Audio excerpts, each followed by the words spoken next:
Hello my dear friends, good morning to all of you. मैं नील रघुवंशी स्वागत करता हूं आपका आपके अपने YouTube channel Diamond Hub coaching classes में। डियर फ्रेंड्स, आज है 10 अगस्त और 10 अगस्त के इम्पोर्टेंट करंट अफेयर्स के साथ प्रस्तुत हूं मैं आप लोगों के बीच। यदि आप लोगों को ये वीडियो पसंद आए तो प्लीज़ इसे लाइक, सब्सक्राइब और एक स्टडी ग्रुप के साथ शेयर अवश्य करिएगा। और हाँ, इसकी पीडीएफ फाइल आपको इसके डिस्क्रिप्शन बॉक्स में मिल जाएगी। तो बिना टाइम वेस्ट किए आइए शुरू करते हैं आज का सेशन आज के विचार के साथ। और आज का विचार है, यूँ ज़मीन पर बैठकर क्यों आसमान देखता है। यूँ ज़मीन पर बैठकर क्यों आसमान देखता है, पंखों को खोल जमाना सिर्फ उड़ान देखता है ना। तो कैसा लगा दोस्तों आपको ये विचार? कमेंट बॉक्स में टाइप करके ज़रूर बताइएगा। चलिए आइए स्टार्ट करते हैं। आज का पहला क्वेश्चन है, हाल ही में भारत की पहली हाइड्रोजन फ्यूल सेल आधारित ट्रेन कहाँ चलेगी, है ना। आपके ऑप्शन है, ए उत्तराखंड, बी बिहार, सी झारखंड, डी हरियाणा। चलिए बताइए इसका आंसर। इसका आंसर है हरियाणा। ओके, हरियाणा। अब यदि हरियाणा आया तो हरियाणा पे थोड़ा सा इसकी लोकेशन देख लेते हैं। ये रहा सब हरियाणा, है ना, हरियाणा। अब हरियाणा की बात करें तो इसके सीएम कौन है? मनोहर लाल खट्टर।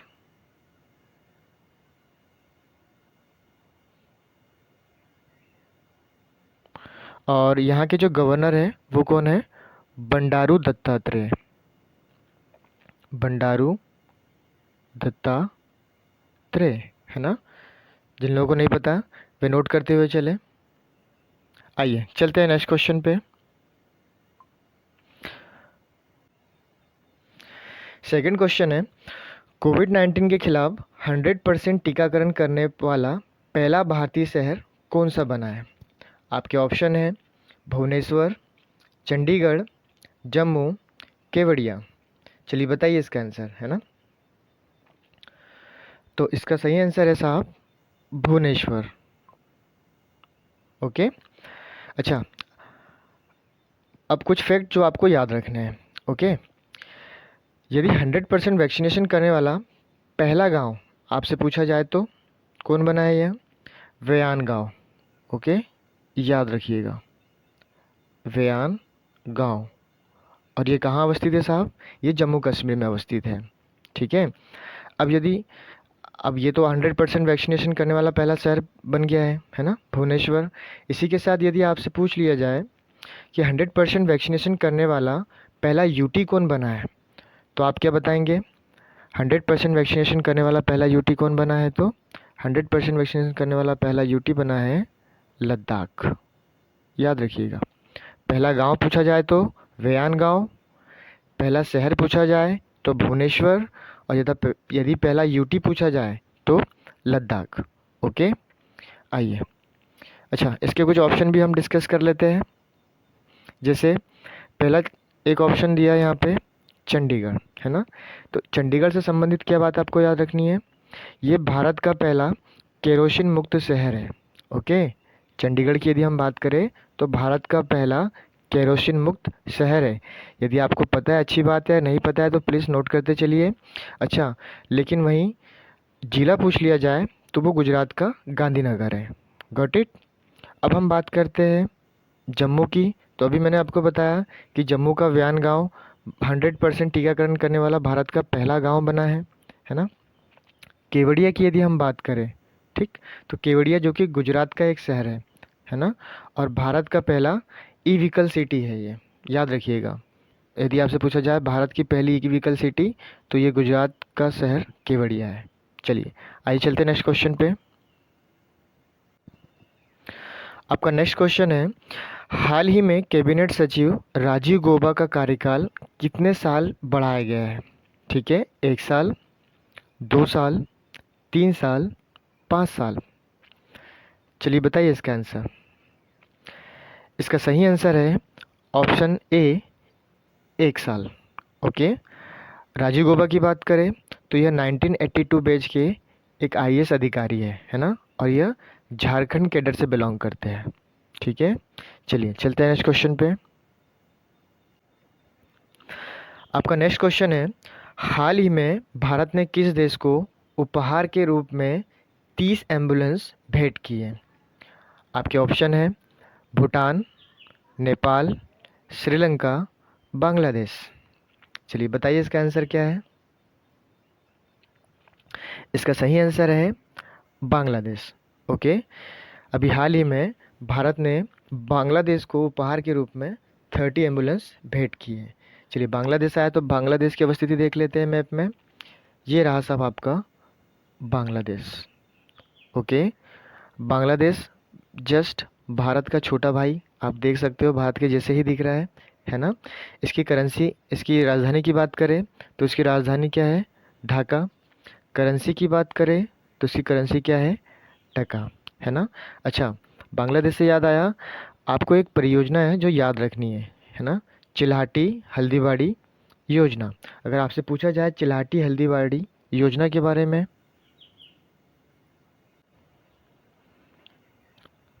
चिल्हाटी हल्दीबाड़ी, ओके, चिल्हाटी हल्दीबाड़ी योजना। तो दोस्त, चिल्हाटी हल्दीबाड़ी योजना भारत और बांग्लादेश के बीच दोबारा शुरू की गई है। ठीक है, अच्छा, एक क्वेश्चन और बनता है यहाँ से, भाषण चार द्वीप। अगर आप लोगों ने इसके बारे में पहले नहीं सुना है तो आप नोट करते चलिए, ये भी वेरी इंपॉर्टेंट क्वेश्चन है, भाषण चार द्वीप। अब ये क्या है साहब, ये चर्चे में क्यों रहा है? तो मैं आपको बता दूं, अभी हाल ही में रोहिंग्या शरणार्थी को, है ना, इसी द्वीप पर शरण दी गई थी। चलिए चलते हैं नेक्स्ट क्वेश्चन पे। हमारा नेक्स्ट क्वेश्चन है, हाल ही में किस देश की मंगदेचु जल विद्युत परियोजना को ब्रुनेट मेडल से सम्मानित किया गया है?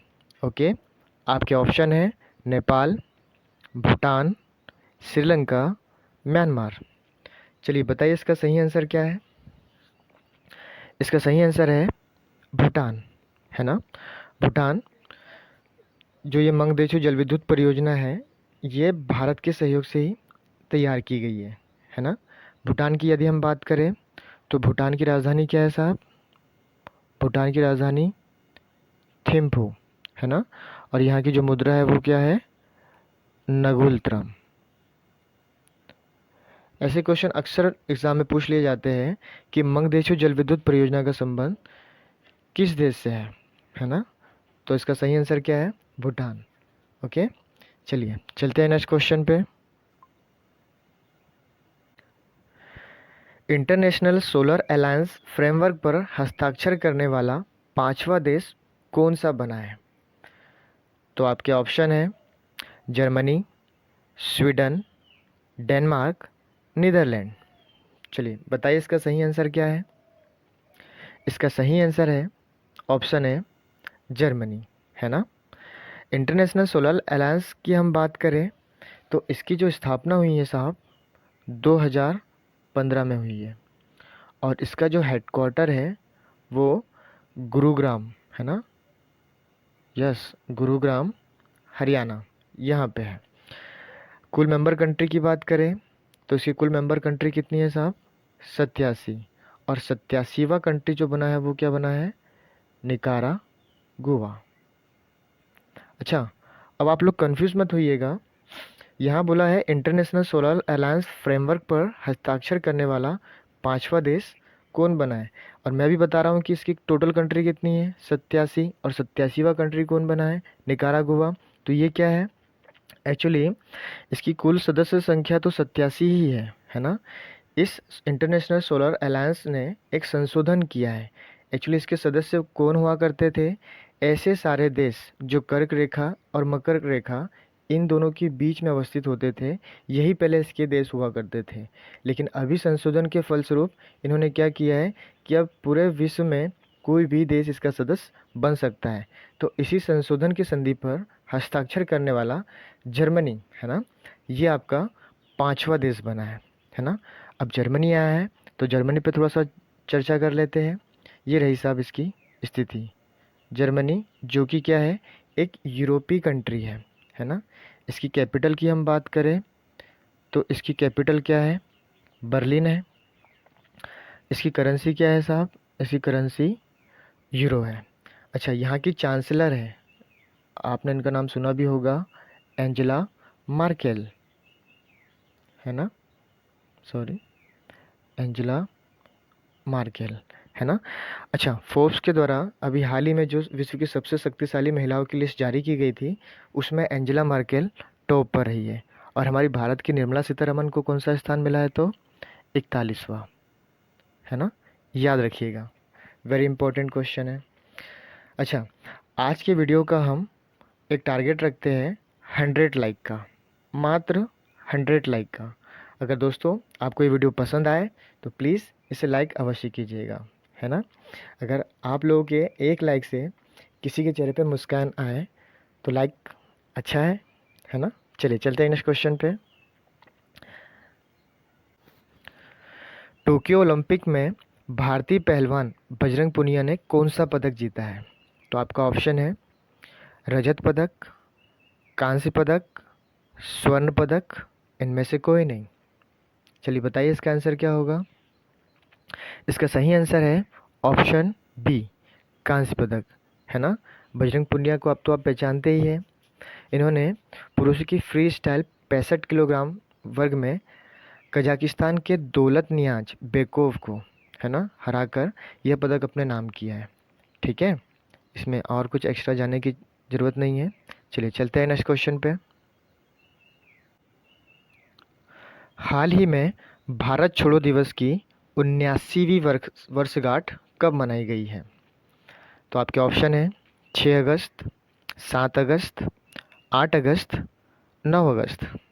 चलिए बताइए इसका सही आंसर क्या है? इसका सही आंसर है ऑप्शन सी, है ना? दोस्तों आप लोग ये तो जानते ही हैं, भारत छोड़ो आंदोलन, है ना? भारत छोड़ो आंदोलन की शुरुआत महात्मा गांधी के नेतृत्व में 8 अगस्त 8 अगस्त 1942 को शुरू हुई थी। अच्छा, इसे हम अगस्त क्रांति के नाम से भी जानते हैं, है ना? याद रखिएगा, भारत छोड़ो आंदोलन को हम अगस्त क्रांति के नाम से भी जानते हैं। इस आंदोलन के दौरान गांधी जी ने करो या मरो का नारा दिया था। कई बार एग्जाम में पूछा जाता है ना? करो या मरो का नारा किसने दिया था? तो महात्मा गांधी ने। और कब दिया था? तो इसी भारत छोड़ो आंदोलन के समय। इसी की स्मृति में, है ना, इसकी 79वीं वर्षगांठ अभी हाल ही में मनाई गई है। चलिए चलते हैं नेक्स्ट क्वेश्चन पे।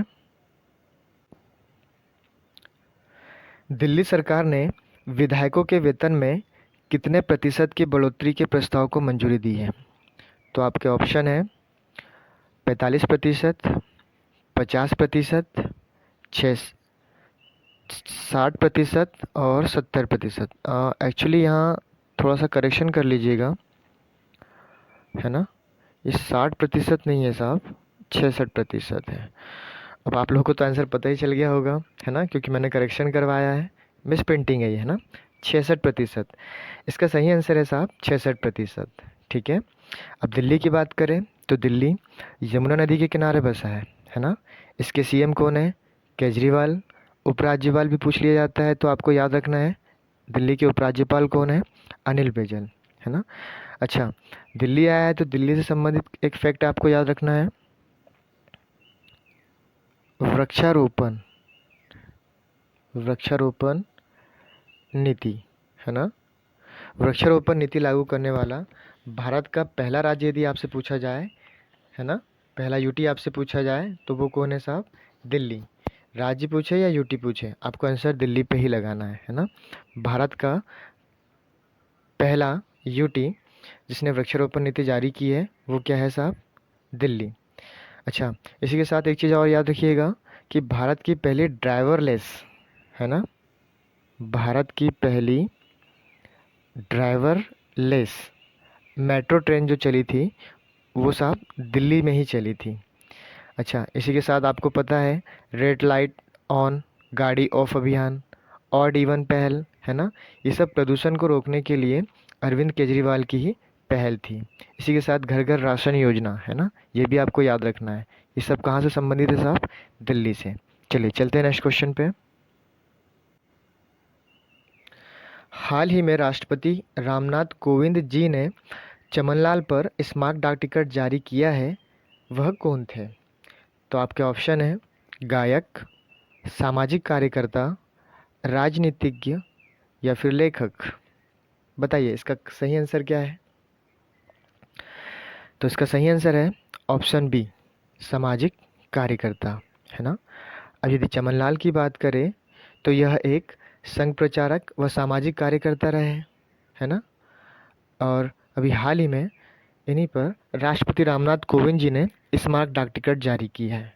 ठीक है, आइए चलते हैं नेक्स्ट क्वेश्चन पे।